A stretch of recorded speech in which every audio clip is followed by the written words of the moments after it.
Good morning everyone. Let us start with chapter number 5 revision. Okay, chapter 5 में you got the test papers. मेरे को तो लग रहा है आधा ही लाया. ये क्या लाया तुम? देखने दो मेरे को.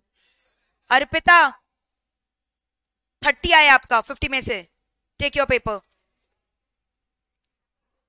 Very few have given the test. जितना मेरे पास अभी मैं बांट दे रही हूँ, बाकी बच्चों का जो है बाद में कलेक्ट कर लेना ऑफिस में से. Ayush absent. 31 you have got. Ayush. श्रेय 32 आया आपका. पास. मुस्कान 34. महक 33. Shreya 34. Harsh absent. 35 Harsh has got. You have not given the test. Rishika 37. That is the highest. Chapter 5 का टेस्ट था. तुम्हारा बैकअप हो गया क्या? चलो, जिसका 30 प्लस आया मैंने पेपर बांट दिया. अगर और कोई बच्चा पेपर दिया इससे कलेक्ट कर लेना. Okay, later on. क्या हुआ बोलो? What happened? Anything wrong?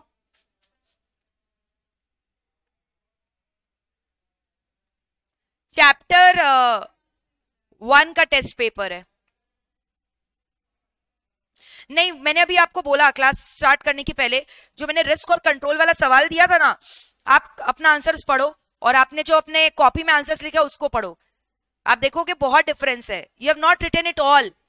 समझ में आ रहा है? You have written it blindly on your own words. इतना भी ब्लंट आंसर नहीं लिख कर आना है, थोड़ा बेटर लिख कर आना है. एटलीस्ट जो मैंने कॉपी में लिखवाया वो तो वर्ड टू वर्ड लिखोगे. समझ में आया क्या बोला? लाइव फ्रॉम होम वाले बच्चे, आपको जो है पेपर डिस्ट्रीब्यूट किया जाएगा. Self analysis. Okay, and submit your marks in the group. अच्छा, एक बात बताओ ऑनेस्टली, आप लोग टेस्ट बिना पढ़े दिए थे कि पढ़ के दिए थे? मतलब ऑलमोस्ट, ज्यादा नहीं पढ़े थे. ठीक. तो सोचो ना, बिना पढ़े अगर इतना ले आ रहे हो खाली क्लास अटेंड करके, तो थोड़ा सा पढ़ लोगे तो फुल मार्क्स आएगा ना एग्जाम में. EIS is scoring. If you write all the points and there is no scope for them to cut your marks. समझ में आ रहा है? तो स्कोरिंग है. और क्यों आपको समझ में आ रहा है बच्चों का खराब मार्क्स आता है? क्योंकि अगर आप वो लिखोगे नहीं keywords, they will straight away cut. Keywords लिखोगे, हेडिंग लिखोगे, अंदर का समझ के अपने आप से लिखोगे, आपको फुल मार्क्स मिलना है. एटलीस्ट फुल नहीं तो 50 में से 40 तो मिनिमम लाना ही लाना है. अगर आप मेरे स्टूडेंट हो और अगर आप 40 नहीं ला रहे हो 50 में से, then your performance is very pathetic.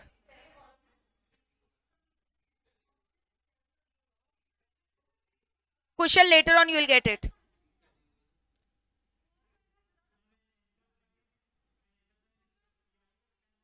All of the above. तो मेरे से सुबह पहले क्वेश्चन पूछा था ना, इसका 2. कौन पूछा था? तुम पूछी थी 2 question. All of the above.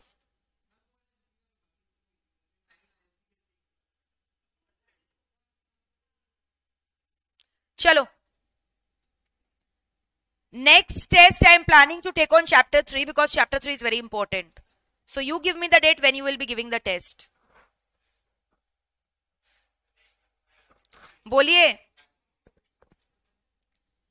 guys, tell me a date. बोलो.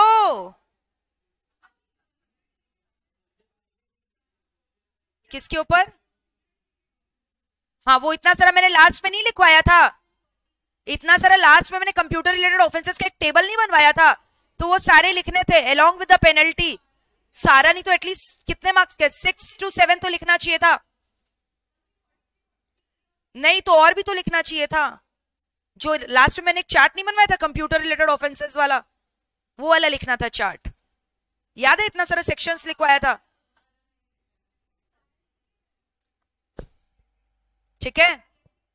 और तुम क्या की हो, तुम क्या लिखी हो सेक्शंस में जो तुम लिखी हो, फॉर एग्जांपल एसपीडीआई सेक्शन लिख दियो, एसपीडीआई का कॉम्प्रोमाइज लिखना होगा ना, तब पेनल्टी अट्रैक्ट होगा।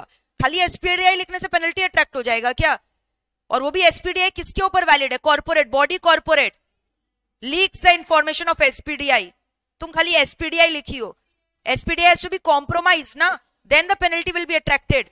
एसपीडीआई मेंटेन करना is not a crime, okay. और DFD was also very poor for almost everyone. तो तुम लोग ठीक से बनाएगा, स्टेप्स भी तो गलत लिखा है। याद है मैंने होमवर्क में दिया था डीएफडी बनाकर आना, तब फिर तुम लोग बनाए नहीं हो, इसीलिए गलत सलत की हो, जो मन किया है बना दिए। पैराग्राफ लिखने से नहीं होगा ना, DFD means the data flow diagram. तो तुम पैराग्राफ लिखे, कुछ लिखा ही नहीं है, section penalty.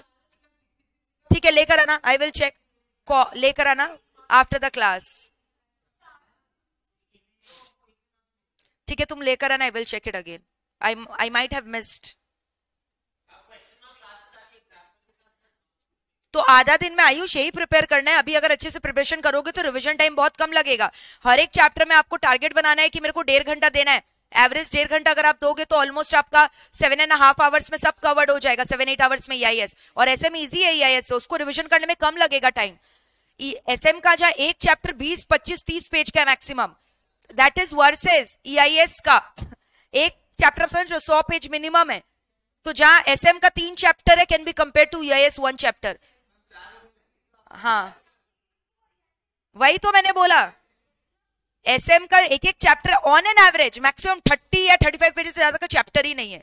And they are easy also, notes भी है, इजी है, काफी इजी है। इनफैक्ट अभी मैंने सेशन लिया था एसएम का फॉर May 23 टर्म, आप देखना उसमें यूट्यूब में मैंने पहला चैप्टर पढ़ा दिया। यूट्यूब में ही मैंने 2 क्लास में पहला चैप्टर पढ़ा दिया, जो फर्स्ट चैप्टर एसएम का समझ में आया। तो आप देखना वहां पे 1-1 घंटा 1.5 घंटा का टोटल सेशन हुआ है और एक चैप्टर हो गया। वही तो मैंने आपको बोला, 1.5 घंटे के सेशन में मेरा एक चैप्टर मैंने पढ़ाया है, आप चेक कर लेना यूट्यूब में। ठीक है यूट्यूब लाइव में मैंने लिया था अभी जस्ट लास्ट वीक। हाँ दैट इज इंपॉर्टेंट, कुछ कुछ चीज ऐसे में इंपॉर्टेंट है जिसमें से क्वेश्चन आता ही है। समझ में बीसीजी मैट्रिक्स है, वो कैश का वो सब क्या होता है, एसबीयू क्या होता है, बेंचमार्किंग क्या होता है, these are important. Types of strategy, 3 type of strategy क्या है, माइकल पोर्टर, स्वॉट एनालिसिस, ये सब बहुत important. ADL matrix, Arthur D Little matrix, Ansoff matrix, ये सब इंपॉर्टेंट है आपके लिए एसएम का। तो ये सारे मैट्रिक्सेस में से तो एक आता ही आता है एवरी टाइम। हाँ तो ये इजी है ना, ये सब आप एक बार रिविजन करोगे, सर का मैराथन ही आप रिविजन कर लोगे, everything will be covered from there. ठीक है और अपार्ट फ्रॉम दैट मतलब कि ऑल्दो अभी तक मैंने स्टार्ट नहीं किया इसमें, बट एग्जीक्यूटिव में मैं एसएम पढ़ाती हूँ ऑलरेडी, सीएस एग्जीक्यूटिव में उनका भी मैंने मिशन लिया था, तो अब वो भी देखोगे तो भी आपका कवर हो जाएगा। एसएम इज सेम ओनली ना सीएस एग्जीक्यूटिव में, और सीए में इंटर में एसएम कम है, that is only for 10 to 15 marks. हाँ उन लोग का ओएम है, यस। आप लोग जो सीएमए फाइनल में कॉस्ट पढ़ते हो ना, वो उन लोग ओएम में पढ़ते हैं, सीएमए इंटरमीडिएट में, क्योंकि उन लोग कॉस्टिंग के स्टूडेंट है, तो उनका ओएम एसएम मैं ही पढ़ाती हूँ। हाँ सीए फाइनल में जो आप लोग का होता है ना क्यूटी बोलकर, you have got 30 marks syllabus और इन एससीएम, या that part is there in their OM in their intermediate level, तो उनका लेवल अच्छा खासा हाई है कॉस्ट को लेकर। ठीक है तो ओएम, लेकिन उनका बैच बहुत अच्छा है, I am taking their OM, अभी जो करंट बैच है बहुत अच्छा बैच है, I enjoy teaching them, and मतलब everyone is you know willing to come for face to face.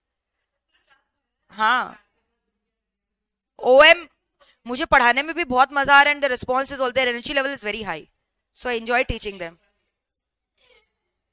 अभी ये हो जाएगा सीए वर्सेस सीएम में लड़ाई हो जाएगा। चलो चलो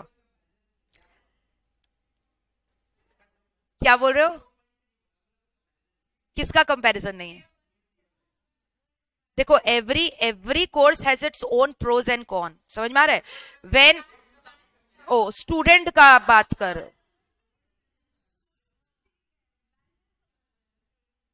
अब मैं स्टूडेंट के ऊपर कैसे कमेंट करूंगी, मेरे लिए तो आप लोग सब सेम हो. I am impartial to all, unbiased to all. But yes, their batch is not bad. Energy level is very high. They are always ready to learn new things. OM is a new subject, totally different subject. तो कुछ नया पढ़ाने से बच्चे थोड़ा वैसे हो जाते हैं ना, but they are you know मतलब वेरी हैप्पी. मेरे को पढ़ाने में बहुत अच्छा लगता है. जैसे तुम लोग को भी, मेरे को स्टार्टिंग में पूरा क्लास जो है एकदम EIS का फेस टू फेस करता था, मेरे को मजा आता था बहुत पढ़ाने में. समझ में आ रहा है? फेस टू फेस का चार्म ही एक अलग होता है. I am not offending the life from home students, okay, but हाँ चलो let us start. But they don't have any option. But we always try कि लाइफ फ्रॉम होम भी face to face से कम नहीं लगे. आप लोग तो सब लाइफ फ्रॉम होम भी फाउंडेशन में करके बैठे हो. ऐसा लगता था कि लाइफ फ्रॉम होम है? नहीं लगता था कि सामने ही हम लोग बैठे हुए हैं आप लोग के. ठीक है, तब फिर चलो आर्किटेक्चर चालू करते हैं. आयुष बोल रहा है चैप्टर 3 EIS का पूरा SM का मैट जितना बड़ा है. चलो, बट द पार्ट इज कि EIS अगर आप मेरे से पढ़ रहे हो तो आप लोग को EIS से डर नहीं लगना चाहिए. अगर उसके बाद भी डर लग रहा है तब ये मेरे लिए शर्मिंदगी का बात होगा. मैं आपको बता रही हूँ, अगर मेरे से पढ़ने के बाद अगर आपको EIS सब्जेक्ट से डर लग रहा है and you are saying at the end of the day मेरे को कुछ याद नहीं है, तब मेरे लिए you know it will be a disrespect. ऐसा तो नहीं है ना? ऐसा तो नहीं है ना? एक बार पढ़ोगे तो सब याद आ जा रहा है ना, रिविजन आ जा रहा है ना. और उसके पहले तो मैं हूं ना, मैं रिविजन कराऊंगी सॉलिड वाला आपका. समझ में आ रहा है? अलॉन्ग विद मैराथन रिविजन सब होगा. बट टेस्ट अभी तुम मेरे को संडे दोगे, नहीं तो मैं नहीं छोड़ूंगी. मैं रिवीजन भी नहीं करवाऊंगी. संडे सैटरडे तुम लोग बोलो ऑडिट का टेस्ट दे रहे हो, संडे EIS का टेस्ट देके नक्की करो. चैप्टर 3 का 2 चैप्टर का रख देते, चैप्टर 3 और 5. ठीक है, चैप्टर 3 दे दो. Chapter 3 is very important and I can not afford you missing the test on chapter 3. Chapter 3 is mandatory to give the test. You will get it, don't worry for that. You are often visiting our institute. I'm going to check it the other day only. Monday मिल जाएगा. चलो इतना मैं कर दूंगी आपके लिए. आप Sunday test दो, मैं आपको मंडे पेपर दे दूंगी. तो क्या हुआ? 15 अगस्त से तो कहीं तुमको क्या दिल्ली जाकर मार्च में करना है?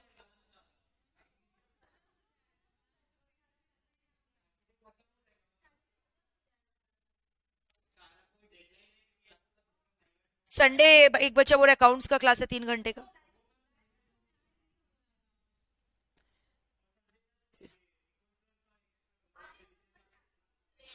चलो अभी चैप्टर 3 पढ़ते हैं, चैप्टर 5 करते हैं.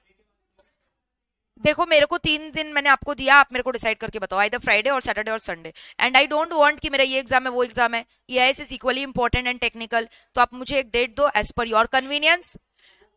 क्या फ्राइडे 12th है क्या? ठीक है, तो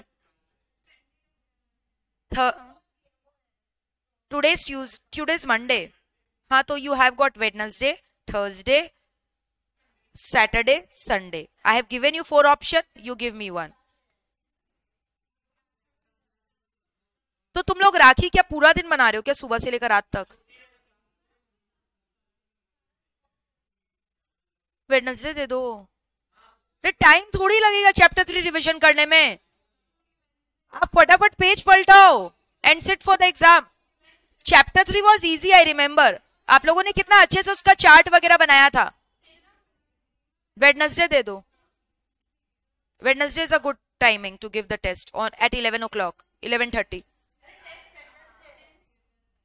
ठीक है, वेडनेसडे रखते हैं पक्का. तो ठीक है, चलो अभी हम लोग डिस्कस करें. चलो लेट अस स्टार्ट.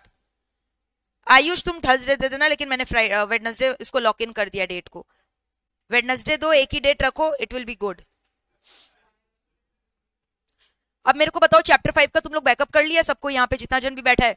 कैसा लगा चैप्टर 5? इजी है कि डिफिकल्ट है? अच्छा है, बहुत टेक्निकल है. इनफैक्ट आपको पता है लास्ट टर्म जिस बच्चे का रैंक आया था उसने चैप्टर 5 के लिए बोला कि चैप्टर 5 के कारण मेरा बहुत अच्छा मार्क्स आया क्योंकि आपने चैप्टर 5 बहुत ही अच्छे से पढ़ाया है. और फर्स्ट क्लास ही तो खाली टेक्निकल है. समझ में आया? 48th रैंक उसका आया था, 48th रैंक या 45th रैंक आई गेस. ठीक है, उसको EIS में एग्जामिशन आया था. एंड अगर आपने इंटरव्यू वॉच किया होगा, मैंने उसका इंटरव्यू भी अपलोड किया था. I don't remember his name but he spoke about chapter 5. ठीक है, तो चैप्टर 5 आप ध्यान से सुनो. Core banking, architecture of bank. अब यहाँ पे क्या बोला है ध्यान से सुनना. इतने सारे कमर्शियल बैंक्स होते हैं, ठीक है. अब हर एक कमर्शियल बैंक का इतना सारा ब्रांचेस होता है. Let us talk about ICICI bank. ICICI का बैंक आप समझ रहे हो कितना सारा ब्रांचेस है. कैलकाटा में ही आप देखो इतने सारे लोकेलिटीज है, इतने सारे लोकेलिटी में इतने ब्रांचेस है. अब you go to other metropolitan cities, Mumbai में जाओगे, चेन्नई में जाओगे, कितने सारे ब्रांचेस है. दिल्ली में जाओगे, अपार्ट फ्रॉम दैट जो रूरल एरियाज है, एक बैंक का कितना सारा ब्रांचेस आप समझ रहे हो. मोर देन थाउजेंड्स में होते हैं इनके ब्रांचेस, लैक्स में होते हैं इनके ब्रांचेस. तो कभी आपने आइडिया लगाया है कि रियल टाइम बेसिस में एक जगह इतने सारे ब्रांचेस, इतने सारे कस्टमर्स, सबका डेटा एक जगह कैसे मेंटेन हो रहा है रियल टाइम बेसिस में. ठीक है. अगर मैं पहले जमाने का बात करूं तो पहले आपको पता है हम लोग फिजिकल बैंक ब्रांच विजिट करके अपना पैसा डिपॉजिट करते थे, पैसा विड्रॉ करते थे. There were no ATM facilities and all. कुछ था क्या ये सब? फिजिकली तो विजिट करते थे बैंक ब्रांच में. क्या घर बैठे एसी के अंदर आरटीजीएस, एनईएफटी सब कर सकते थे क्या? क्या ऑनलाइन बैंकिंग पहले था कि मोबाइल बैंकिंग था? ये सब कुछ नहीं था. फिजिकल ब्रांच में ही विजिट करके आपको अपना काम करवाना पड़ता था. एक एक बैंक में आप देखते थे लंबो लाइन लगी रहती थी बैंक के बाहर. लंच टाइम हो जाता तो लोग बोलते थे अभी जो 1 घंटा लोग खड़े हैं. हमारे टाइम भी इनफैक्ट जब हम इंस्टीट्यूट में फॉर्म भरने जाते थे हमें डीडी सबमिट करना पड़ता था. डीडी बनवाने के लिए इतना लाइन, पहले रुपया 2 लोग, फिर डिमांड ड्राफ्ट बनाता था, फिर देता था, 1 घंटा लग जाता था उसमें. तो अभी बैंक को समझ में आया कि अगर उसको लार्जर कस्टमर बेस को सर्व करना है और कस्टमर को कन्वीनियंस सर्विसेज देना है, जैसे एयरटेल का एग्जांपल नहीं दिया था सीआरएम, तो इसको भी अगर सीआरएम मैनेज करना है, इसको ऑटोमेट कर देना चाहिए. तो अब इस चीज को बैंक ने आइडेंटिफाई किया, most of the commercial bank, and they ended up bringing crore and crore rupees of software. एक एक सॉफ्टवेयर जो इतनी बड़ी बड़ी बैंकिंग कंपनी लगा रखी है ना, करोड़ों के सॉफ्टवेयर आते हैं. समझ में आ रहा है? फॉर एग्जाम्पल आईसीआईसीआई बैंक, उसने बैंकमेट का सॉफ्टवेयर लगाया है, या फिनैकल का लगाया है, या बैंक्स का लगाया है. समझ में आ रहा है? फिन1 का लगाया है. ये सब क्या है? मेरा कोर बैंकिंग सॉफ्टवेयर का नाम है. तो इसका आर्किटेक्चर होता कैसे, ये काम कैसे करता है? एक जगह सेंट्रलाइज डेटाबेस कैसे है? सारे कस्टमर का डेटा एक डेटाबेस में. समझ में आ रहा है? डेटाबेस के अंदर इतने सारे आईसीआईसीआई बैंक पोर्टफोलियो प्रोवाइड करता है. डीमैट अकाउंट का पोर्टफोलियो, लोन्स का पोर्टफोलियो, एफडी का पोर्टफोलियो, सबका रेट ऑफ इंटरेस्ट अलग, सारे कस्टमर्स का नाम, सारे एम्प्लॉइज का नाम. इतना ह्यूमंगस डेटा वो कैसे मेंटेन करेगा? तो बहुत बड़ा बड़ा क्या ले रखा होगा? Database server. डेटाबेस सर्वर आपको पता है ना, 3 क्लाइंट आर्किटेक्चर हमने पढ़ा था. डेटाबेस सर्वर में डेटा स्टोर करके रखता है. क्या चीज का डेटा? कस्टमर का डेटा. किसको लोन दिया है, किसको लोन में कौन सा रेट ऑफ इंटरेस्ट लग रहा है, किसका मैच्योरिटी पीरियड कितना है, एफडी कितना है, सेविंग्स अकाउंट है कि करंट अकाउंट है, उसमें कितना इंटरेस्ट रेट है. करंट अकाउंट में although no interest rate is there. Loan का भी अलग अलग टाइप्स होता है, शॉर्ट टर्म है कि लॉन्ग टर्म है, मॉर्गेज लोन है, फ्री होल्ड लोन है, कैसा कैसा लोन है, कि वो लोन अगेंस्ट हाउस प्रॉपर्टी है कि कार लोन है. अलग अलग लोन्स होता है ना, कंजम्पशन लोन. तो क्या क्या लोन है, सारे डिटेल्स, रेट ऑफ इंटरेस्ट के, कस्टमर्स के नाम, अलग अलग इसका जो पोर्टफोलियो है, सब कहां मेंटेन करके रख रहे हैं? सेंट्रलाइज डेटाबेस सर्वर में, जिसको डेटा सेंटर बोला जाता है. बड़ा बड़ा लार्ज सिलेंडर रख रखा है. कौन? Commercial bank like ICICI, HDFC, PNB, SBI. ठीक है. इसके अलावा अब ध्यान से सुनना, इसके अलावा इन लोग क्या लगा रखा है बताओ? Application software. एप्लीकेशन सॉफ्टवेयर क्या हो गया? इसका एक मेन होस्ट कंप्यूटर है, एक मेन जगह. आईसीआईसीआई बैंक का ब्रांचेस तो इतनी जगह है, बट इसका एक बड़ा सारा कंप्यूटर जिसमें महंगा बड़ा सारा सॉफ्टवेयर, जो अपने अभी बोला फिन1, फिनैकल बैंक, वो सॉफ्टवेयर लगा हुआ है. करोड़ों का सॉफ्टवेयर आता है, और ये करोड़ों का सॉफ्टवेयर को बोलते हैं एप्लीकेशन सॉफ्टवेयर. जो कहां लगा है? मेन होस्ट कंप्यूटर में, जो एक ही है. तो देख रहे हो, ये हो गया इसका होस्ट कंप्यूटर, जिसमें क्या लगा हुआ? ये बहुत बड़ा कंप्यूटर होता है जो इसके बैकएंड ऑफिस में लगा हुआ है. किसके? आईसीआईसीआई बैंक के. This is a super frame computer which is also called as host computer, और जिसमें मेन एप्लीकेशन सॉफ्टवेयर इंस्टॉल्ड है, फिनैकल एग्जांपल. और ये डेटा सेंटर में क्या है? Chunks of data of the all customer of all the different product which the bank is offering. समझ में आया? तो ये सब हो गया. आपको समझ में आया क्या क्या हो रहा है? तो डेटाबेस सर्वर मैंने बोला, एप्लीकेशन सॉफ्टवेयर बोला. डेटाबेस सर्वर के अंदर क्या क्या स्टोर है? लोन का रेट्स है, कस्टमर, ब्रांचेस का डिटेल, इंप्लॉइज का डिटेल, एफडी का डिटेल. समझ में आया? तो दो टियर हुआ, एक एप्लीकेशन सॉफ्टवेयर, एक डेटाबेस सर्वर, और एक क्लाइंट. और एक कौन है? क्लाइंट. क्लाइंट क्या करता है? रिक्वेस्ट को रिसीव करके सेंड करता है एप्लीकेशन सॉफ्टवेयर को. एप्लीकेशन सॉफ्टवेयर क्या करता है? डेटाबेस सर्वर को फॉरवर्ड करता है, वहां से जो रेलिवेंट डेटा है उसको निकालता है, और फिर उसके बाद प्रोसेसिंग कौन कर रहा है? Application software, and giving back the meaningful information to the client. तो अब क्लाइंट स्टेशन या क्लाइंट वर्ड कौन है? Who can be the client? Client can be user, that is okay, but client कौन कौन हो सकते हैं? क्लाइंट यानी मशीन का बात हो रहा है यहाँ. Client is not an individual, here we are talking about the work station. Client कौन हो सकता है? अगर आप घर में बैठकर मान लो www.icici direct. में आपने लॉगिन किया, तो ये मेरा क्या है? मेरे को बताओ. इंटरनेट बैंकिंग का वेबसाइट है. तो internet banking is a work centre. आप घर बैठे अपने लैपटॉप के जरिए, सुपर कंप्यूटर के जरिए बैंक का मेन, जैसे आपने लॉगिन आईडी पासवर्ड डाला, यानी इसने आपको कनेक्ट कर दिया बैंक के मेन सर्वर सॉफ्टवेयर से, एप्लीकेशन सॉफ्टवेयर से। समझ में आ रहा है क्या हो रहा है? तो क्लाइंट कौन हो सकता है? It can be an internet banking, client can be an ATM machine. हम लोग एटीएम में गए पैसा विड्रॉ करने, ठीक है, आपने अपना डेबिट कार्ड इंसर्ट किया, पिन नंबर डाला, फंड को विड्रॉ किया, तो एटीएम कौन है? एटीएम आपका रिक्वेस्ट को फॉरवर्ड कर रहा है कहां पे? मेन एप्लीकेशन सॉफ्टवेयर में। ATM, you are not connected to application software, ATM is connected to the application software of the host computer. तो ATM becomes your client. Same goes with your mobile phone. Even in your mobile phone, आप mobile phone क्या कर सकते हो? खोलकर क्या download कर रखे हो? इंस्टाबिज ऐप, आईसीआईसीआई बैंक का न्यू कवर। Okay, happy? चलो, अभी मैंने क्या बोला आपको? ATM, mobile phone. Mobile phone जो है, इंस्टाबिज ऐप सुना है?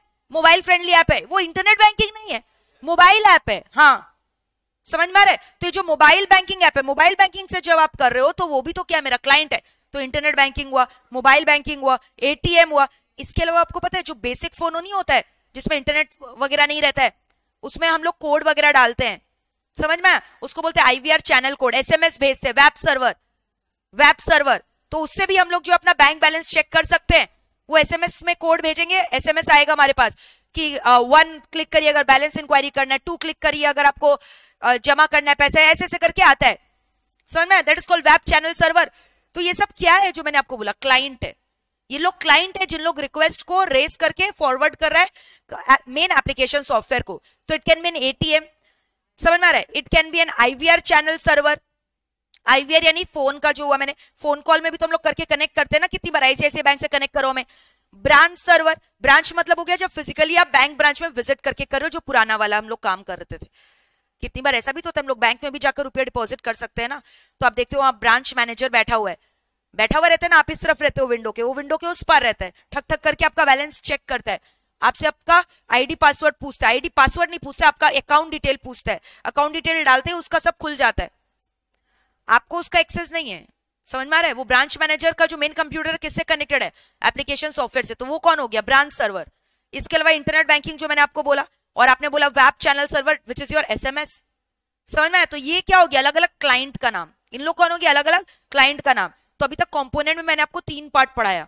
डेटाबेस सर्वर, डेटाबेस सर्वर के ऊपर शॉर्ट नोट आया, क्या लिखोगे? Database server is a store house of all the information of a commercial bank, of its diversified information, of its multiple branches, of its multiple customer. It is storing at one centralized database. You have to use our centralized database, which includes FD का rates, loan interest rates, etc. etc. ये सब इसके अंदर क्या रहता है? Included रहता है, ठीक है? Apart from that, employees detail is also included there. Different types of loan which is providing. फिर बोलोगे एप्लीकेशन सॉफ्टवेयर, जो कहाँ इंस्टॉल रहता है? मेन होस्ट कंप्यूटर में, which is actually doing the processing of the query received from the client by extracting the information from the database server. है ना? Processing कौन कर रहा है? Application software. एग्जांपल लिख कर आना। करोड़ों software are installed in the main host computer like FinOne, Finacle, Banks, FlexiCube, BankMate, so many are there. Any 4 you learn and write. फिर लिखोगे आप इसके बाद क्या कि मेरा क्या रहता है? अलग अलग क्लाइंट रहता है. Client can be ATM channel server, it can be an IVR, it can be a branch server, it can be a web, it can be an internet banking channel server. अब यहां तक clear है पूरा? ये देखा आपने, database server हो गया, ये मेरा मेन होस्ट कंप्यूटर हो गया, ये मेरा अलग अलग क्या हो गया? क्लाइंट. अब ध्यान से सुनना, ये पूरा आर्किटेक्चर है. अब होता क्या है ना प्रॉब्लम, अब देख रहे हो, अब सबको ही अगर सुपर कंप्यूटर में कनेक्ट करना चाहेगा मेन एप्लीकेशन सॉफ्टवेयर में, application software is going to crash. वो इतना हैंडल नहीं कर पाएगा क्वेरी को. एटीएम एक है क्या? इतने सारे एटीएम है, सारे एटीएम रिक्वेस्ट भेज रहे हैं सारे. मान लो आप घर से IMPS करो, RTGS करो, इंटरनेट बैंकिंग करो, कोई मोबाइल बैंकिंग करे, कोई ब्रांच में बैठ के सर्वर को रिक्वेस्ट भेज रहे हैं. इतने सारे चैनल्स है, इतने सारे क्लाइंट है, सब एक संग अगर एप्लीकेशन सॉफ्टवेयर को रिक्वेस्ट भेजेंगे, application software is going to get crashed. तो इतना लोड वो हैंडल नहीं कर सकता. तो इसीलिए क्या बोला गया है कि हर एक क्लाइंट का ना इंडिविजुअली आप एक सर्वर दे दो. समझ में आ रहा है? चैनल सर्वर, छोटा छोटा चैनल सर्वर दे दो. जैसे एटीएम का अलग से एटीएम चैनल सर्वर है, यानी वो एटीएम चैनल सर्वर और उसका एक डेटाबेस सर्वर भी है. एक मेन डेटाबेस पूरा ओवरऑल का है, एक मेन एप्लीकेशन सॉफ्टवेयर पूरा ओवरऑल का है, और इंडिविजुअली हर एक क्लाइंट का क्या क्या दे दिया गया है? उनका चैनल सर्वर और उनका डेटाबेस. यानी ये जो एटीएम मशीन है, अब इससे रिलेटेड अगर कोई डिटेल चाहिए ना तो डायरेक्टली उसको कहां मिल जाएगा? एटीएम का डेटाबेस सर्वर में. अब कोई क्लाइंट आकर यहाँ पे पैसा विड्रॉ करना चाह रहा है, तो एटीएम चैनल सर्वर वो डायरेक्टली किससे इंटरेक्ट करेगा? मेन एप्लीकेशन सॉफ्टवेयर से नहीं, वो एटीएम चैनल सर्वर से करेगा, जो इन रिटर्न एटीएम का डेटाबेस से इंटरेक्ट करेगा। यानी हर एक क्लाइंट का एक चैनल सर्वर को क्या कर दिया गया? असाइन। और हर एक चैनल सर्वर किससे इंटरेक्ट कर रहा है? अपने खुद के इंडिविजुअल डेटाबेस से। यानी ये जो ATM channel server, it is only going to contain the data of ATM and the customers balances, जिनका एटीएम अकाउंट है। बाद बाकी डिटेल ये नहीं कंटेन करेगा कि उनका लोन में क्या है, कितना लोन दिया गया, रेट ऑफ इंटरेस्ट क्या है। खाली उन अकाउंट होल्डर का डिटेल कंटेन करेगा जिनका क्या है? एटीएम अकाउंट है। समझ में? जिनका एटीएम कार्ड है, यानी डेबिट कार्ड है जिनका, उनका ही खाली अकाउंट बैलेंसेस होल्ड करके रखेगा। कौन? ये एटीएम चैनल सर्वर। तो आज मान लो कि कोई बंदा यहां से रुपया विड्रॉ करने आया, तो अब डेटाबेस सर्वर में तो अपडेट हो गया, जैसे ही ये वाला सर्वर में अपडेट होगा, नहीं तुरंत रियल टाइम बेसिस में कहां अपडेट कर देगा? मेन डेटाबेस सर्वर में भी अपडेट कर देगा। All of them are connected via network. हाँ, you can say individually data mart हो गया एक टाइप का। वैसे ही आईवीआर का अलग से देख रहे हो, चैनल सर्वर है और उसका खुद का क्या है? डेटाबेस। वैसे ही ब्रांच सर्वर का है, तो ये चैनल सर्वर सबका अलग अलग है। यानी दिस मींस कि सारे क्लाइंट क्या मेन होस्ट कंप्यूटर से इंटरेक्ट कर रहे? No, they interacting with their own individual channel server and which is in return interacting with their own database. Clear है यहां तक? अब कहानी में और एक ट्विस्ट है, मैंने बोला अब इन लोग क्या ना मेन एटीएम चैनल सर्वर से भी इंटरेक्ट नहीं करता। अब यहाँ lot of tensions are there, क्योंकि यहाँ एटीएम को ऑपरेट एक इंडिविजुअल करे, आम आदमी, वो आम आदमी हैकर भी हो सकता है। तो हमें डर रहता है कि अगर उन लोग को मेन चैनल सर्वर का ट्रांसपेरेंसी देते तो लोग उसको हैक कर लेगा, तो पूरा एटीएम मशीन ही खाली कर देगा। तो always ATM channel server is encapsulated by a layer of proxy server. उसका एक प्रॉक्सी सर्वर बनाया जाता है। तो हमें ऑल्दो लगेगा हम लोग मेन चैनल सर्वर से इंटरेक्ट करें, but actually we are interacting with proxy server. Proxy server is receiving the request, forwarding it to the main original ATM channel server, and then channel server is forwarding it to the database, and then database is forwarding it to the main database or the host computer. अब कहानी में और एक twist है, proxy server में भी डर, अगर हैकिंग कर लिया तो उसको रूट किया जा रहा है थ्रू एंटीवायरस सॉफ्टवेयर और फायरवॉल। तो आप समझ में आ रहे कितना डिग्री ऑफ एनकैप्सुलेशन है। So this is your architecture. सबसे पहले बोला कि 3 पार्ट, मेन पूरा जो कंप्यूटर है, मेन जो मेरा पूरा बैंक है, उसका मेन एप्लीकेशन सॉफ्टवेयर है, उसका डेटाबेस सर्वर है, उसका क्लाइंट है अलग अलग। अब इतने सारे क्लाइंट एक संग रिक्वेस्ट भेजेंगे, application software is going to get crash, इतना लोड हैंडल नहीं कर पाएगा। तो हर एक इंडिविजुअल क्लाइंट का अपना चैनल सर्वर है। फिर चैनल सर्वर से डायरेक्टली क्लाइंट को इंटरेक्ट करवाएंगे तो high risk of privacy issues है। Therefore they are going to get routed through what? Proxy channel server. Now proxy channel server is further encapsulated by the layer of antivirus और firewalls. समझ में आया? तो ये पूरा मेरा आर्किटेक्चर है, क्योंकि देखो इतने सारे एटीएम मशीन है। अब ये सारे एटीएम मशीन का एक common proxy server, proxy server के ऊपर क्या लगा है? एंटीवायरस। क्लियर है? तो आर्किटेक्चर आप समझ गए। अब एग्जाम में क्वेश्चन आता है, आर्किटेक्चर लिखो, क्या क्या है इसके अंदर? Database server, application server, ATM channel server, internet banking channel server, internet banking application software, web server, IVR channel server, web channel server, सब जो सर्वर के नाम थे अलग अलग, proxy server, antivirus software server. Manageable और नॉट? टेल मी, कर लोगे? अब इसके अंदर का एक एक लाइन अपने आप नहीं लिख लोगे। अब जैसे देखो डेटाबेस सर्वर में आप क्या लिखोगे? Tell me. Store house of the information relating to what? Customers data, FD का डिटेल, इंटरेस्ट रेट, एम्प्लॉइज का डेटा। एप्लीकेशन सर्वर में क्या लिखोगे? एग्जाम्पल क्या लिखोगे? बताओ। ये मेन होस्ट कंप्यूटर पे इंस्टॉल होता है, जो बेसिकली क्या कर रहा है? रिक्वेस्ट रिसीव कर रहा है क्लाइंट से, प्रोसेसिंग कर रहा है, उसके लिए इंफॉर्मेशन किससे एक्सट्रैक्ट कर रहा है? डेटाबेस से। तो एक ही चीज को तो लिंक करके बार बार लिखना है। हाँ, वही लिखना है। फिर एटीएम चैनल सर्वर में क्या लिखोगे? ये खाली किसका हैंडल कर रहा है? एटीएम का। इंटरनेट बैंकिंग खाली इंटरनेट बैंकिंग, आरटीजीएस, एनईएफटी, ये सब का डिटेल होता है उसके अंदर।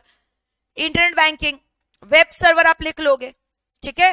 वेब सर्वर क्या हो गया बताओ? www.icici.com वो होता है ना सर्वर का नाम। IVR channel server is for mobile phone, SMS through the codes and all which you send. फिर आप लिखोगे कि हमें रिस्क रहता है हैकिंग वगैरह का, तो मेन चैनल सर्वर को इनकैप्सुलेट विद प्रॉक्सी सर्वर। हाँ, एंटीवायरस। अब बोला फ्रंट एंड और बैक एंड, यही जो कंपोनेंट है इसको डिवाइड कर दिया 2 पार्ट में, फ्रंट एंड में और बैक एंड में। तो फ्रंट एंड हो गया जिससे क्लाइंट डील कर रहा है। इंटरनेट बैंकिंग आप करते हो, फोन बैंकिंग आप कर सकते हो, मोबाइल बैंकिंग कर सकते हो, ब्रांच बैंकिंग भी कर सकते हो। तो ये क्या हो गया? फ्रंट। बैक में हो गया सारा सर्वर, डेटाबेस वाला और एप्लीकेशन वाला। और एटीएम का एक स्विच होता है, वही एटीएम चैनल सर्वर को स्विच बोला है। और क्रेडिट कार्ड कैसे ऑपरेट करता है, तो you just have to learn the heading. Now this is very very important, this is an amendment. आप अपने मैथ में चाहे मार्क कर लो, this is very very important. Component of CBS market, ये नया चीज आया है. This is very very important. Highly expecting this question will come in your term, because last term आने का चांसेस था लेकिन नहीं आया था. This is very important. Again 6 to 8 marks definitely. Components of CBS superbly important, very very important. ये आप रट्टा मार के जाना, मुझे बहुत ज्यादा लग रहा है कि आएगा. अब ध्यान से सुनना. 4 कंपोनेंट बोला है जिसमें से 2 ऑलरेडी आपको आता है. डेटाबेस के बारे में आप नहीं लिख लोगे. क्या है अंदर में, क्या है बताओ, क्या है उसके अंदर? कस्टमर का डेटा है, एम्प्लॉइज का है, master data, rate of interest, FD का, लोन का, सिक्योर्ड लोकेशन में इसको रख के रखते हैं, अनऑथराइज्ड एक्सेस प्रोहिबिट करके रखते हैं. ये सब नहीं लिख लोगे. एसओडीज मेंटेन करके रखते हैं. सेंट्रलाइज्ड डेटाबेस होता है. मैट से भी मैं मार्क करवाऊंगी, डोंट वरी. एप्लीकेशन एनवायरनमेंट में क्या लिखना है? होस्ट कंप्यूटर पे इंस्टॉल्ड होता है. अलग अलग नाम देख रहे हो, बैंक्स, बैंकमेट, फिनैकल, फिन1, फ्लेक्सीक्यूब, ये सब लिख कर आना, नहीं तो मार्क्स नहीं मिलेगा. नाम सारा याद करना. फिर अब बोल रहे हैं साइबर सिक्योरिटी. हम लोग सिक्योरिटी कैसे इंश्योर कर रहे हैं? अभी बोल रहे हैं सिक्योरिटी ना 2 जगह दे रखे, एक एप्लीकेशन होस्ट कंप्यूटर में और एक बोल रहे नेटवर्क. इतने सारे चीज कनेक्टेड है थ्रू नेटवर्क ना, तो अब नेटवर्क में भी हम लोग प्रॉक्सी सर्वर बोले. फिर क्या बोले? इंट्रूशन डिटेक्शन सिस्टम लगा रखे, एंटीवायरस लगा रखे. नेटवर्क में हम लोग राउटर स्विचेस नहीं लगा के रखते. नेटवर्क का कंपोनेंट नहीं याद है हम लोग वहां पे करे थे चैप्टर 4 में. हाँ, तो बोले स्विच, ये सब का प्रॉपर यूजेज करना चाहिए. रिव्यूज करते रहो टर्मिनल्स का. अब एप्लीकेशन सिक्योरिटी मतलब क्या है कि जो मेन एप्लीकेशन प्रोग्राम है उसको कोई एरा गिरा के यूज कर लेगा, तो 2 फैक्टर ऑथेंटिकेशन देके रखो. सिक्योरिटी आईडी पासवर्ड, एम्प्लॉय का ट्रेनिंग, इंसिडेंट रिपोर्टिंग, समझ गए? तो कोई साइबर ब्रीच इंसिडेंट हुआ है तो उसको रिपोर्ट डॉक्यूमेंट करके रखो, और आपने उसके लिए क्या मेजर्स लिया था कि फ्यूचर में वो रेकर नहीं करे. ऑडिट ट्रेल मेंटेन करके रखो, और जब भी ऑडिट ट्रेल आए ना एग्जांपल लिख कर आना, like snapshot should be maintain, CIF should be done, whenever scarf should be done. जब भी आपको दिखाई दे रहा audit trail, write down these word. These are the tools now of collecting the audit trail. Snapshot, ITF, CIS, याद है ना ये सब? कंटिन्यूअस इंटरमिटेंट सिमुलेशन, याद है सीआईएस ये सब? ठीक है. फिर ये हो गया. अब इसके बाद और क्या बोल रहे हैं? Data centre and disaster recovery centre. आप बताओ, एक जगह सेंट्रलाइज डेटाबेस मेंटेन, अगर वो डेटाबेस क्रैश तो पूरा मेरा बैंक खत्म. तो आपको बैकअप सर्विसेज लेके रखना चाहिए कि नहीं? बीसीपी प्लान होना चाहिए. हर जगह नहीं था, DRP plan, BCP plan, disaster recovery plan, backup, reboot option, ये सब होना चाहिए. ये सब इलाबोरेट करके लिखना. फिर बोल रहा है online transaction monitoring for fraud risk management. Fraud को आप प्रिवेंट करने के लिए क्या कर रहे हो? इतने सारे ऑनलाइन जो ट्रांजैक्शन हो रहे हैं उसमें ज्यादा चांसेस ऑफ फ्रॉड है ना, तो उसके लिए आपने क्या किया है? तो साइबर क्राइम के बारे में लिखना. अलग अलग फ्रॉड होते हैं ना, जैसे हैकिंग करना, ईमेल स्पूफिंग करना, आईडी पासवर्ड किसी का फॉर्ज कर लेना, असिंक्रोनस अटैक. तो ये सब के लिए आपने क्या प्रिकॉशंस रखा है? तो इसके लिए क्या बोलोगे कि हमें अपने जो कस्टमर है उसको अवेयर करवाना चाहिए, है ना, do and don'ts and about the usages of password कैसे रखना है. तो इसके लिए आपने क्या किया है? समझ में आया? अब मैं डायरेक्टली आपको मैथ से दिखा रही हूं. अब इसके अलावा और एक इंपॉर्टेंट क्वेश्चन जो बहुत बार आ चुका है, 4 features of CBS. Very very important. 4 features of CBS. CBS का इंपॉर्टेंट फीचर्स क्या है? Core banking. चैप्टर का नाम है कोर बैंकिंग. इसका इंपॉर्टेंट फीचर क्या है? ऑनलाइन ट्रांजैक्शन हो रहा है, ट्रांजैक्शन इमीडिएटली पोस्ट हो रहा है, सेंट्रलाइज्ड डेटाबेस है, सेंट्रलाइज्ड ऑपरेशन है, हायरार्की है अलग ऑपरेशंस का, रिमोट एक्सेस अलाउड है विद कस्टमर. आप मतलब कोई यूएसए में भी बैठे हो तो भी तो आप इंडिया का आईसीआईसीआई बैंक को लॉग इन कर सकते हो बाय इंटरनेट बैंकिंग सर्विसेज. हाँ, दिस इज वेरी इंपॉर्टेंट. चलो अब मैं इसको एक बार मैथ से भी आपको पढ़ाऊंगी. अभी जो टॉपिक पढ़ाए, these are very important topic. ये सब बेकार टॉपिक है, एक्सेप्टिंग ऑफ डिपॉजिट, ये वो आप खुद से रिवाइज कर लेना. ठीक है. अच्छा, बेकार टॉपिक भी ऐसा नहीं कि आता नहीं है, दे गिव यू समटाइम्स. चलो यहाँ पे कैरेक्टरिस्टिक्स मार्क करो. पेज नंबर 303 में आओ. कैरेक्टरिस्टिक्स मार्क करो. कैरेक्टरिस्टिक्स अलग है, वो अलग है. Characteristics is also important. Centralised banking software, ये तो आपको पता ही है. Central server located data centre, mark करो. एडवांस टेक्नोलॉजी है, ये नहीं पता आपको. कस्टमर, ये क्यों लाया गया? कस्टमर को तो बेनिफिट देने के लिए. स्टार्टिंग में मैंने नहीं बोला सीआरएम के लिए. Significantly benefits customer. मॉड्यूलर है ना, जैसे ईआरपी इज ऑलवेज मॉड्यूलर ना, अलग अलग मॉड्यूल्स ले सकते हैं डिपेंडिंग अपॉन योर रिक्वायरमेंट. अब ये इंपॉर्टेंट है, एग्जाम में आते हैं, जैसे एक्सप्लेन करो अलग अलग सीबीएस सॉफ्टवेयर. अब फिनैकल सॉफ्टवेयर है, किसने इसको डेवलप किया? लर्न कर लेना, इन्फोसिस ने. ठीक है. फिन1 सॉफ्टवेयर है. फिन1 क्या चीज का सर्विसेज दे रहा है? ये फाइनेंशियल अकाउंटिंग और कस्टमर सर्विस के लिए बेटर है. फ्लेक्सीक्यूब डेवलप बाय ओरेकल, तो एक एक नाम भी याद कर लेना किसने इसको डेवलप किया है। बैंक्स, ये किसके लिए डील बेस्ट है, लोन्स वगैरह अगर आपकी कंपनी का ज्यादा है उसके लिए बेटर है, ठीक है। बैंक में नाम तो सारे ही याद कर लेना, आई होप आपको याद हो गया होगा। और दो तीन का नाम याद कर लेना, लाइक इन्फोसिस क्या चीज डेवलप की है, सब एमसीक्यू में भी आता है, फिनैकल, ठीक है, हाँ। फिर उसके बाद हमने किया ओरेकल, ओरेकल क्या डेवलप किया, फ्लेक्स क्यूब, तो ये सब याद रखना। Main customer service of financial accounting कौन दे रहा है, फिन1, नाम से समझ में आ रहा है ना, fin, fin stands for what, financial services, ठीक है। फिर ये हम लोगों ने किया ना बैक एंड और front end, key modules of CBS, back end और front and.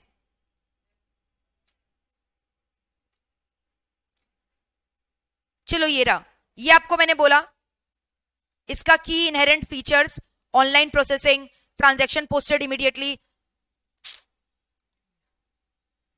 Centralised operation, significant reduction होगा ना एरर में, यस और नो, इंटरेक्शन कर सकते हो कस्टमर से कहीं पे भी कोई भी लोकेशन से, daily, half yearly, annual closing, authorization occur within the application, ठीक है। बैंकिंग कैसे एक्सेस करो, कैसे भी, either through web server which means internet banking या mobile, you know more than this, ATM, web, SMS server, अलग अलग clients का नाम नहीं लिख दोगे, any time access to customer and vendor, any 6 learn any 6, already copy में भी मेरा लिखा हुआ था एनी 6।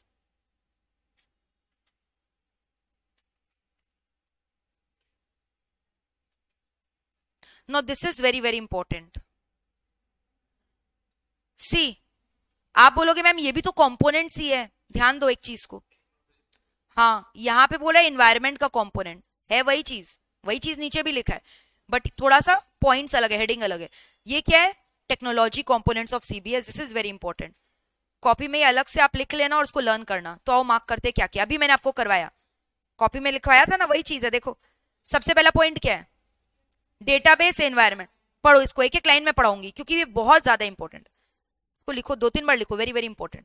ये होमवर्क में लिखो, अपने आप इसको लिखोगे लर्न करके, होमवर्क लिखो, राइट, क्वेश्चन लिखो तो अपना कॉपी में right, technology components of CBS 6 marks, right, technology components of CBS 6 marks.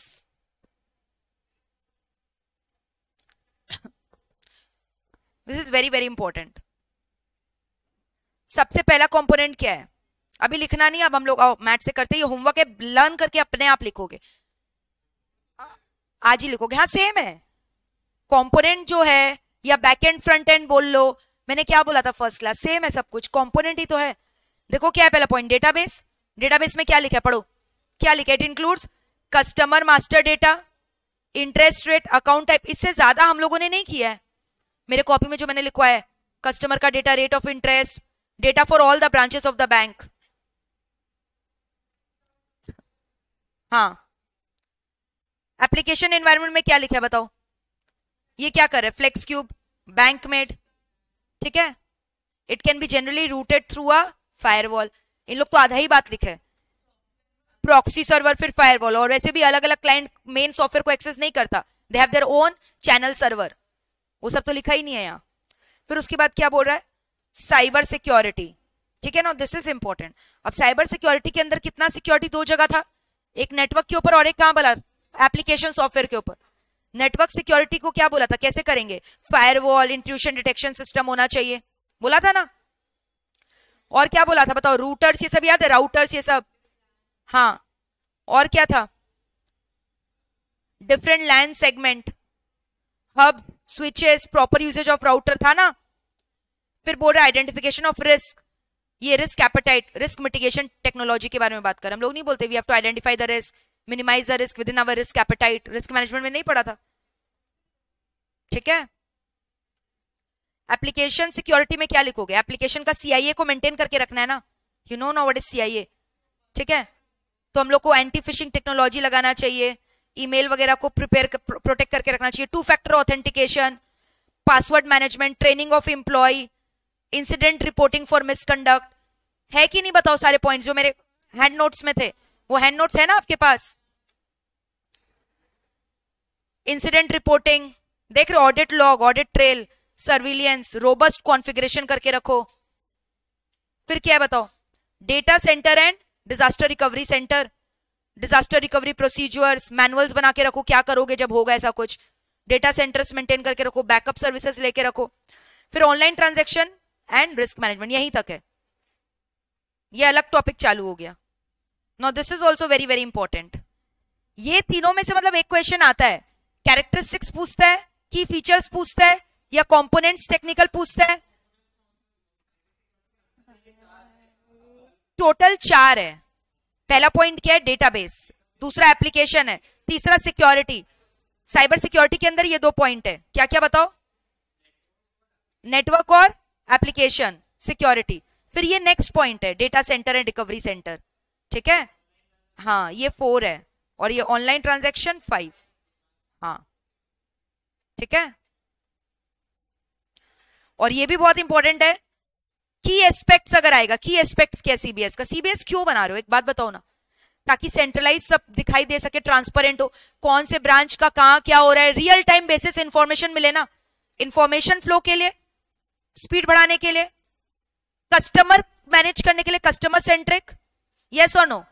और ये भी इंश्योर करने की जितने भी रूल्स एंड रेगुलेशन आरबीआई और बैंकिंग रेगुलेशन एक्ट के एप्लीकेबल होते हैं वो भी हम लोग फॉलो कर रहे हैं कि नहीं, और कोई रिसोर्सेज का वेस्टेज तो नहीं कर रहे, optimum utilization of resources, this is also very important. तो ये देखो 4 क्वेश्चन हुआ, लिखो तो कॉपी में, एक क्वेश्चन आपने लिख चुका ऑलरेडी, सेकंड क्वेश्चन लिखो, उसमें 6 मार्क्स लिखा ना, सेकंड क्वेश्चन लिखो, what are the key aspects, what are the key aspects in the architecture of a CBS, what are the key aspects in the architecture of a CBS, 4 marks, key aspects in the architecture of a CBS, what are the key aspects, what are the key aspects in the architecture of a CBS, 4 marks, ठीक है। next question number 3,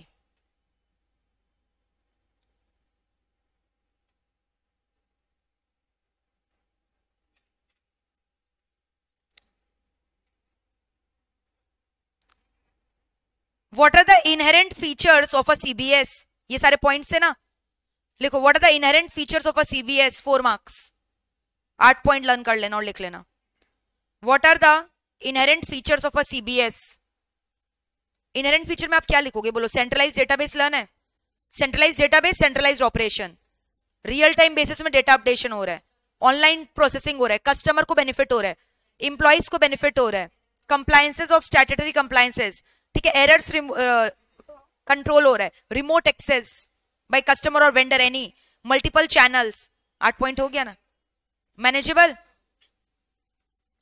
फिर लिखो 4 marks, 4 marks, 4 marks. Now write down. What are the key modules of CBS? What are the key modules of CBS? 6 marks. Key modules of CBS. यहाँ front end और back and के बारे में लिखना है. Key modules of CBS. तो देख रहे हो आंसर्स लगभग सेम है लेकिन थोड़ा पॉइंट अलग अलग है, कंफ्यूज नहीं होना है. 6 मार्क्स. इसमें आप लिख लो ब्रैकेट में, हम लोग को फ्रंट एंड और बैक एंड के बारे में लिख कर आना है. फ्रंट एंड में 4 है, बैक एंड में 4 है, इसको लिख कर आना है. Just learn the heading and go and right on your own. इसमें खाली हेडिंग लर्न करना और अपने आप अंदर का लिखना है. की मॉड्यूल्स ऑफ सीबीएस लिखा, फ्रंट एंड और बैक एंड वहां पे. अब इसको एग्जैजरेट करके लिखोगे. फिर और एक क्वेश्चन लिखो, characteristics of CBS, 4 marks. Characteristics of CBS. चलो ये अगर याद नहीं भी रहे ना तो वही लिख देना. हाँ वही लिख देना. यहां मॉड्यूलर वाला एक पॉइंट दे दिया है, सेंट्रलाइज्ड है, एक ही चीज है, वही सब है, बट लिख लो characteristics of CBS 4 marks. Next question लिखो,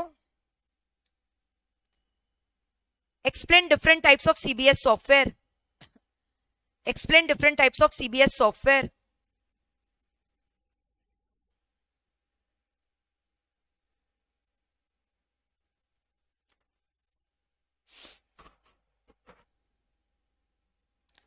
Write a short note on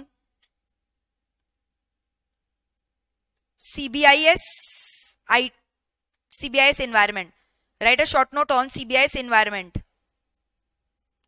अब इन्वायरमेंट के ऊपर अगर आप शॉर्ट नोट आएगा ना तो आप समझ जाना, वो पूरा डायग्राम लिख कर आना है, वो डायग्राम लिख लो, रेफर डायग्राम, इसमें पूरा डायग्राम बनाकर भी आ जाना। यानी डायग्राम में जितने भी आपने कंपोनेंट्स पढ़े थे सब घुसा देना है। क्या क्या पढ़ा था? डेटाबेस पढ़ा था, मेन एप्लीकेशन पढ़ा था, एटीएम का चैनल सर्वर, फिर सब क्लाइंट का, इंटरनेट बैंकिंग का, समझ में आ रहा है, web server, web proxy server, antivirus, environment बोलेगा सारा लिख देना diagram, all the points of the diagram. Differentiate कर लोगे सारे क्वेश्चंस में? बताओ, डिफरेंशिएट कर लोगे सारे क्वेश्चन में? यस और नो, टेल मी। ठीक है, अब एक क्वेश्चन और आता है इंटरनेट बैंकिंग का प्रोसेस के बारे में। ये आपको नहीं आता इंटरनेट बैंकिंग का प्रोसेस कैसे होता है? इंटरनेट बैंकिंग कैसे करते हो बताओ ना, ये सब नहीं आता क्या प्रोसेस आपको? पहले internet banking ID password create करना पड़ता है, समझ में आ रहा है? फिर उसके लिए आपको क्या चाहिए? वेब ब्राउजर चाहिए, फिर पोर्टल चाहिए, सर्वर का नाम चाहिए, आईडी पासवर्ड डालोगे, जैसे आईडी पासवर्ड डालोगे क्या होगा मेरे को बताओ? फिर वहां पे बोलेगा password will not be displayed in plain text but it will be only in encrypted form। जब भी आप पासवर्ड डालते हो आप देखना ऐसे कवर करके नहीं आता, जैसे मैंने जब पासवर्ड डाला एक दो बार ऐसे कवर करके नहीं है, वही बोर्ड। फिर वेब सर्वर जो है आपका डिटेल्स को फॉरवर्ड करेगा इंटरनेट बैंकिंग चैनल सर्वर में, वो किससे वेरीफाई करेगा? डेटाबेस सर्वर से। डेटाबेस सर्वर से चेक करेगा कि जो आईडी पासवर्ड आपने डाला है और जो ऑलरेडी डेटाबेस सर्वर में, वो दोनों डेटाबेस मैच कर रहा है कि नहीं कर रहा। अगर मैच कर रहा है तो क्या दे देगा? अलाउड, और अगर नहीं करेगा तो एक्सेस क्या बोल देगा? डिनाइड। समझ में आ रहा है? और ज्यादा अटेम्प्ट नहीं होते, शायद 3 या 4 अटेम्प्ट आपको अलाउड होते हैं लॉगिन करने के लिए, नहीं तो आपका अकाउंट ब्लॉक हो जाता है फिर, है ना? फिर अगर आपको ऑथेंटिकेट कर दिया तो आप इंटरनेट बैंकिंग सर्विसेज क्या कर सकते हो? यूज कर सकते हो। आपको आरटीजीएस, एनईएफटी जो भी करना है आप कर लो, एंजॉय करो, वही चीज दिया हुआ है। स्टेप्स पूरा मैंने करवाया था, लिखो, write down the steps in internet banking process. ये अलग से क्वेश्चन आता है, steps in internet banking process, 5 marks.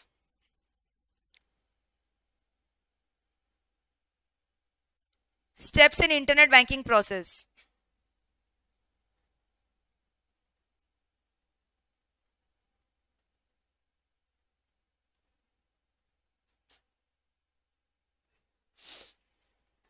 ठीक है, ये क्वेश्चन सारे इंपॉर्टेंट है। अब आप देखोगे रिस्क और कंट्रोल ऑलमोस्ट सेम वैसा ही है, क्लास किया था मेरा तो पता होगा। फिर अब लिखो CASA is important, write down, discuss the process flow of CASA. CASA खाली ये टेबल ही कर लोगे तो हो जाएगा, current account, savings account. Discuss the process flow of CASA, current account, savings account. अब यहां कितना गलत वर्ड यूज किया, रिलेशनशिप मैनेजर। रिलेशनशिप मैनेजर खाली प्रायोरिटी कस्टमर्स को मिलते हैं जिनका बहुत मेजर अकाउंट बैलेंस बैंक के संग होता है। यहाँ पे भी बोल रहा है, हाँ यहाँ भी आप कस्टमर नहीं बने हो तो भी बोल रहा है आपको आरएम एलोकेट कर दिया गया। फॉर एग्जाम्पल ऋषिका को आईसीआईसीआई बैंक में अकाउंट खुलवाना है तो बोल रहा है ये क्या करेगी, अपना पहले एक फॉर्म भर के देगी आरएम को। रिलेशनशिप मैनेजर इसका फिर क्या मांगेगा? KYC document. देखो कस्टमर अपना केवाईसी डॉक्यूमेंट अपलोड करेगा, फिर आरएम क्या करेगा? आरएम कौन हो गया? Relationship manager. वो क्या करेगा? कस्टमर का रिक्वेस्ट को क्या करेगा? चेक करेगा, केवाईसी डॉक्यूमेंट चेक करेगा जो भी शेयर किया है। फिर उसके बाद क्या होगा मेरे को बताओ? उसका प्रोसेसिंग के लिए रिक्वेस्ट भेजेगा सामने, फॉरवर्ड। अब जो इंटरनल डिपार्टमेंट है वो वेरीफाई करेगा कि इसका केवाईसी डॉक्यूमेंट जेन्युइन है कि नहीं है। रिस्क डिपार्टमेंट एनालाइज करेगा कि ये जो कस्टमर है ये क्रेडिट वर्दीनेस इसका ठीक है कि नहीं, कहीं जेलर तो नहीं है, कोई जेल से तो छूट के नहीं आया, कोई चोर तो नहीं है, कोई टेररिस्ट तो नहीं है, उसका क्रेडिबिलिटी सही है कि नहीं, और कोई दूसरे बैंक में डिफॉल्ट करके तो यहाँ अकाउंट नहीं खुलवाने आया है, तो उसका क्रेडिट रिस्क वगैरह चेक करेगा। समझ में आ रहा है? फिर अगर एप्लीकेशन अप्रूव्ड है तो फिर क्या होगा? आपको वेलकम किट वगैरह इशू कर दिया जाएगा, आपका रिलेशनशिप मैनेजर आपका अकाउंट खोल देगा और आपको वेलकम किट दे देगा। और रिजेक्टेड है तो in that case the process will repeat again, आपको बोलेगा दोबारा केवाईसी डॉक्यूमेंट वगैरह सबमिट करो। तो कस्टमर हो गया, ब्रांच हो गया, क्रेडिट रिस्क मैनेजमेंट टीम हो गया, और लास्ट पॉइंट क्या हो गया? Confirmation. CASA process is done. नहीं लिख लोगे अपने आप स्टेप्स में? यस और नो, टेल मी। अब कासा से रिलेटेड रिस्क और कंट्रोल है। अब बैंक को क्या रिस्क हो सकता है? कि हो सकता है कि आपने किसी को लोन वगैरह का फैसिलिटी दे दिया लेकिन that was beyond the banks policy, bank की पॉलिसी को ओवरराइड करके आपने एक कस्टमर का अकाउंट खोला है, ठीक है?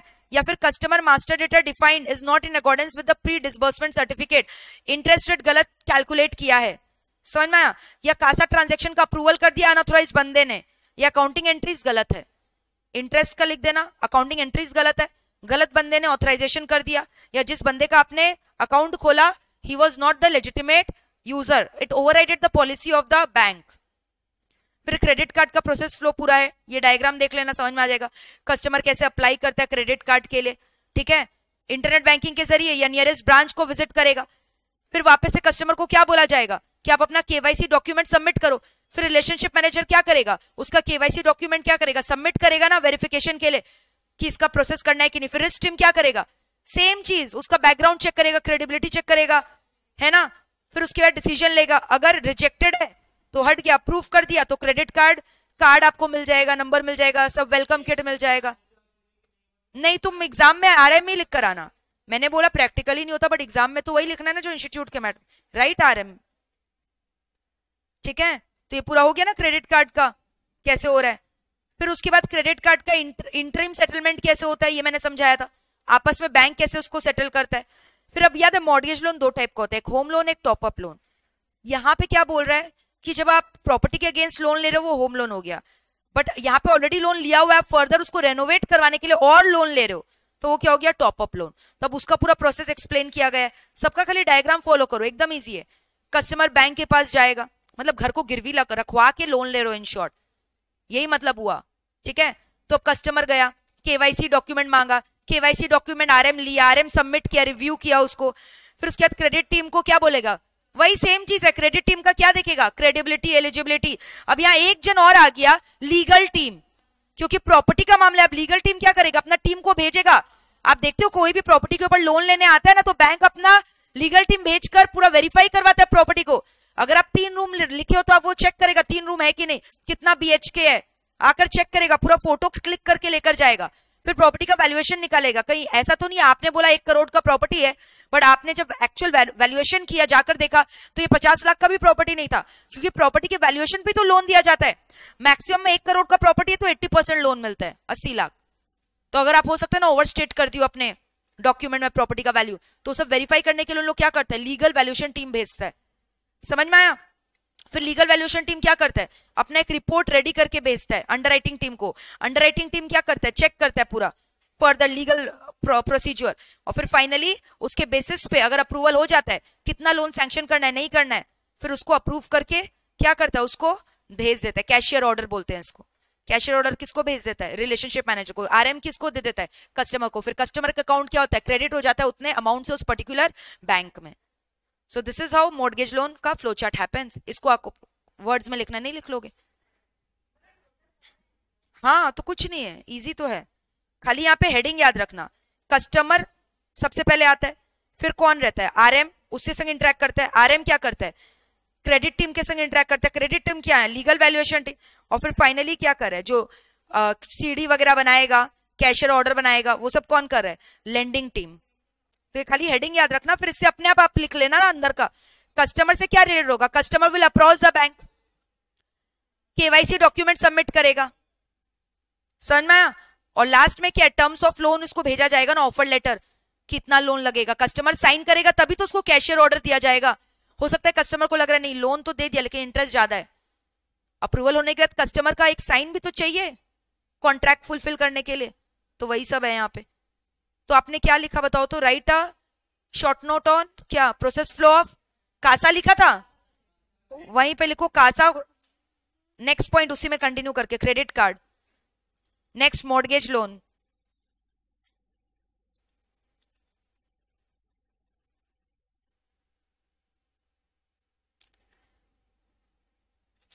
और नॉन क्रेडिट फैसिलिटी आप समझ रहे हो, बैंक गारंटी और लेटर ऑफ गारंटी के बारे में था, क्रेडिट के बारे में था कैसे होता है। लेटर ऑफ गारंटी, उसके लिए क्या करना होता है, प्रोसेस फ्लो, सब एक्सप्लेन किया गया है। लेटर ऑफ गारंटी लिखा, which is a contingent liability, isn't it. और फंड बेस्ड लोन, ये हो गया। लेटर ऑफ क्रेडिट क्या हो गया, नॉन फंड बेस्ड लोन। और फंड बेस्ड लोन क्या, जहां पैसा देकर कर रहे हो, तो दोनों लिख लो, फंड बेस्ड लोन। और एक लिख लो ट्रेजरी, ट्रेजरी, ट्रेजरी अकाउंट, उसका प्रोसेस फ्लो। डीलर्स रूम, ये सब बताया था आपने क्लासेस में, पढ़ा था उसमें, ट्रेजरी वाला में। नेक्स्ट लिखो question, this is very important again, discuss the stages of money laundering, very very important. एक मैंने बताओ वेरी इंपॉर्टेंट किसके लिए बोला था, वो आर्किटेक्चर वाला के लिए, core component, technical component, and this is very important, stages of money laundering. पढ़ा है आप लोगों ने स्टेजेस ऑफ मनी लॉन्ड्रिंग, मजा आया ना इसको पढ़ के, हवाला ट्रांजैक्शन, ठीक है। सीख गया तो money laundering, placement layering, integration.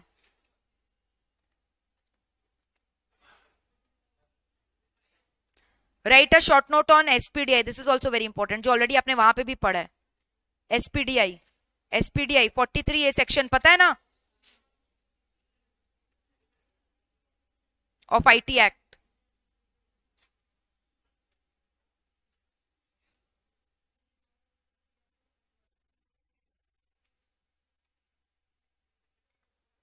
और जहां कासा अकाउंट का प्रोसेस फ्लो लिखा है ना, वो सारे अकाउंट का रिस्क और कंट्रोल भी दो दो लर्न कर लेना। सबका जहां पे मैंने शॉर्ट नोट लिखा है ना प्रोसेस फ्लो का, सबका रिस्क और कंट्रोल का भी दो पॉइंट लर्न कर लेना, इंपॉर्टेंट है। सो दैट्स इट, इस चैप्टर में इतना ही कर लोगे काफी है। अच्छा, रिस्क जो है आप देखो कि ऑलमोस्ट सेम है, रिस्क ऑलमोस्ट सेम है। ऑपरेशनल रिस्क है, देखो क्रेडिट रिस्क है, मार्केट रिस्क है, स्ट्रेटेजिक रिस्क है, आईटी रिस्क है।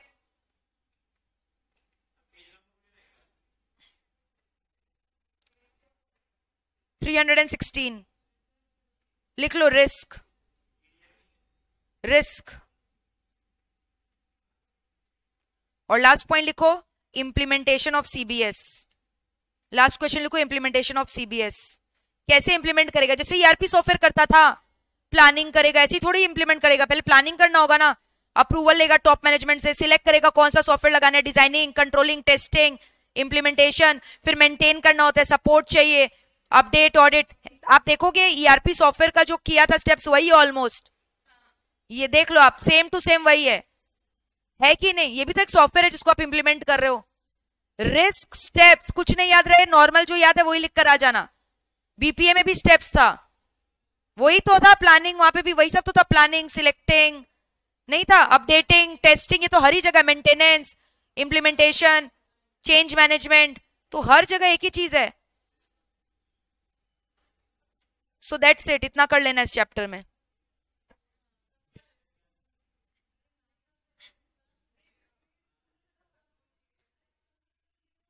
All right, so this completes your revision for this chapter. So EIS is over. ये होमवर्क है, ये क्वेश्चन का आंसर तुम लोग लिख कर रहोगे बिना देखे, तो ऑटोमेटिकली ये चैप्टर लर्न हो जाएगा। इतना ही अगर आप कर लोगे ना, 2 घंटा लगेगा इसको लिखने में कम से कम, इतना कर लोगे, you will become champ in EIS, trust me.